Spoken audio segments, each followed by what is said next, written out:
The goal of this session is to provide an overview of aging in place, review the leading challenges to aging in place, share examples of successful public-private partnerships in aging in place, and then conclude with recommendations for the future.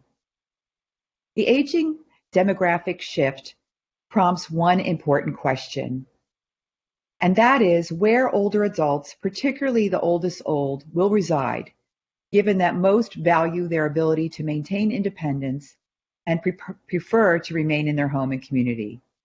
Next slide, please. Aging in place is a term that's emerged over the past 10 years to describe the desire of people to stay in their home and community. Aging in place models of care allow older adults to age in the least restrictive environment of their choice, and they have demonstrated financial benefits, certainly when compared to our more traditional models of long-term care. But because of declining public resources, there is a need for collaboration between public and private investors to meet this demand. Next slide, please. One helpful framework for understanding aging in place is this environmental press model depicted here. Environmental press represents the relationship between our competence, our capabilities in managing daily life, which is shown on the vertical line, and the demands placed on those competencies by our social and physical environment, shown here on the horizontal line. Too few or too many demands in our environment interfere with our ability to age in place. Optimal fit occurs when our capacities are consistent with the demands and opportunities placed on us by our environment, and that is what leads to successful aging and successful aging in place. Next slide, please. There are three elements to aging in place. The first is the built environment. This includes housing, certainly, but also navigability of that environment, such as transportation, walkability. The second element is access to community-based services, such as health and social services that are commonly needed as we age. And the third element is attention to one's preferences and abilities in order to age in place with dignity and autonomy. Next slide, please. If we return to our environmental press model and think about the challenges to aging in place, they're either at the person level or the environment level. These challenges also present opportunities. So we'll start by considering the built environment and current housing conditions. Certainly that is a major challenge to aging in place. Our current built environment is generally designed for mobile, active, non-disabled individuals, with little attention to the supportive physical, social, other environmental needs that most older adults would require. More than half of our current aging stock is occupied by older adults and the housing stock was built before 1969. The supportive qualities of these homes has received little attention. For example, only 3% of homes in the US offer single floor living or no step entry, or extra wide halls or doorways to accommodate wheelchairs or walkers or other mobility devices. As a result, renovations to a diverse range of housing stock is sorely needed. First, there's a need for widespread and systematic home assessment processes, and then this would need to be followed by some home modifications and repair services based on the assessment findings. Home retrofitting is one potential solution to accommodate older adults, but only a fraction of current home renovators are aging in place certified, meaning that they have special training to provide home remodeling for older adults. As we think about potential solutions, public solutions offer some opportunities for private investors. Now, this could include leveraging the Medicaid home and community-based waiver programs that allow for some home modifications. In addition, the case could also be made that there is a cost saving for property or casualty insurance companies to invest in home modifications through their charitable foundations, with the opportunity for future returns on that investment. Next slide, please. The acute or gradual accumulation of illness and disability as we age is certainly another leading challenge to aging in place. Most adults over age 80 have at least one chronic condition or disability. Over half of older adults struggle with activities of daily living, bathing, eating, dressing, toileting. And 1/4 of older adults report difficulties simply going in and out of their homes.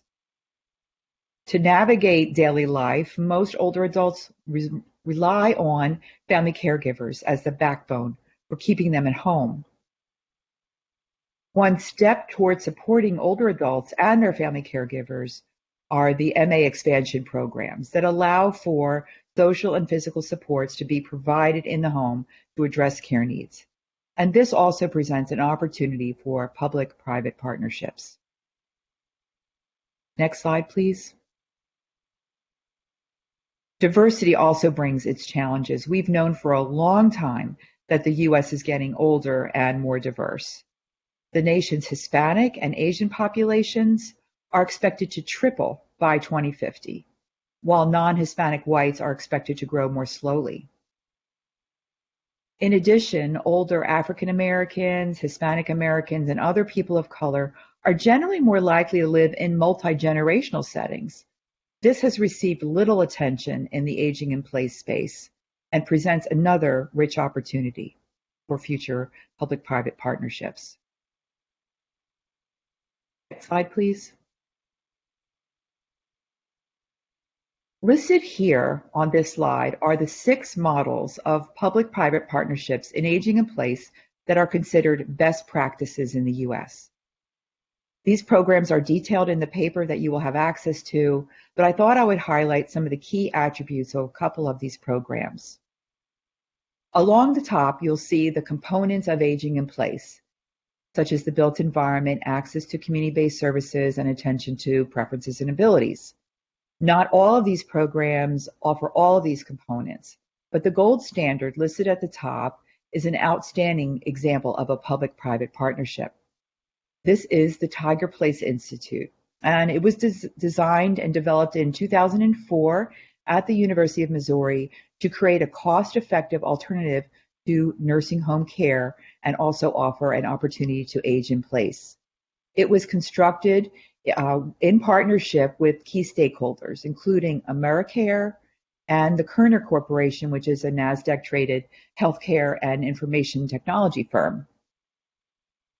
This aging in place model offers integrated care coordination and on-site healthcare services for the older adults living in the community in either specially designed apartments or in the community residents' own homes. One innovative aspect of this program is the presence of smart home technology, a rich opportunity for public-private partnerships in future aging in place initiatives. Healthcare monitoring technology for the early detection of illness or frailty is present in these homes, as well as environmentally embedded sensor technology that is designed to prevent falls or identify risk for falls and prolong individuals' independence. At the other end of the spectrum is number 6 along this list, the naturally occurring retirement communities, or NORCs. So NORCs are community-based initiatives that bring together older adults and diverse stakeholders within a specific residential area. That could be a high-rise apartment building, or a neighborhood, or a town. In Philadelphia, we have one here in our Society Hill community. It's designed to leverage an area that already has a significant number of older adults already living there, and it is designed to facilitate and coordinate a range of services to keep people there. This includes, it could be active engagement with local providers, providing health and social services to local providers, but also it leverages volunteer opportunities, services such as transportation and home repairs. The unique aspect of this is that NORCs were not designed or planned as senior communities, but they actively engage their older residents in the governance, in the planning and services, and in the selection of the vendors that are used to support those residents aging in that place. Next slide, please. But beyond those 6 examples in the US, we can also learn a lot from other countries who've been experiencing the aging demographic ahead of the US.